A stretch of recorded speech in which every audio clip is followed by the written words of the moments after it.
bringing you some info today, slightly different than I normally do. Talking to you about Bitcoin and crypto change this. Now, obviously, I talk about Bitcoin and crypto a lot. Normally, though, I talk to you about it either as a marketing thing or the broader picture, high level, what are the values, the reasons that Bitcoin and crypto are such great pieces of technology, or as a trader. But today, I'm going to change the direction a little bit and talk to you about something that you probably haven't thought much about. Or maybe you have. But generally, this is something that's not spoken about too much. And that is, right, what is the end game? What is it that will actually be different once Bitcoin and other cryptos actually make their mark in a significant way at the point, or to the point, where they are the norm and not the exception? Right? At the moment, very few people actually use Bitcoin or crypto when you compare it to the percentage of people on the planet. And it may be a long time until that is the case. Right? However, if it ever will happen, we are approaching that time. So it's important to think about what are the actual things that Bitcoin and crypto might change. Okay? And yeah, sure, they'll change the standard way of people sending values over the internet. I get that.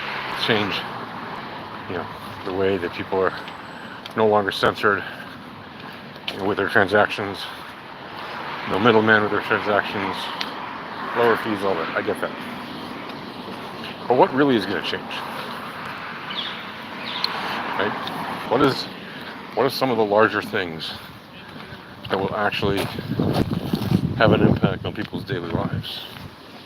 Well, apart from those very obvious, wonderful things, something that will actually change and that you'll see changes about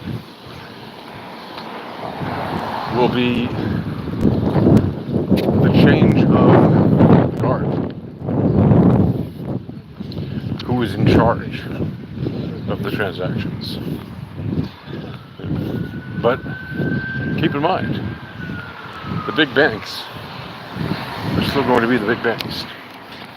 Why? Because they still control the money.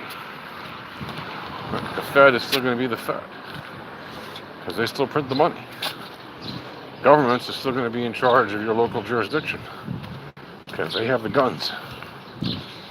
So those things really won't change insofar as your ability to operate within the confines of the laws that you are subject to, whatever those conditions be.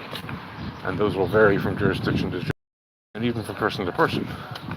Right? Because if you are subject to more than one set of jurisdictions, then you need to operate according to that. For example, if you hold dual nationality or triple nationality or more nationalities, right, it will be incumbent upon you to make sure that you are following the laws of all the jurisdictions that are applicable to you. Now, what else will change? Well, since the big whales of the fiat world are increasingly becoming, and have really already become, some of the biggest whales in the crypto world,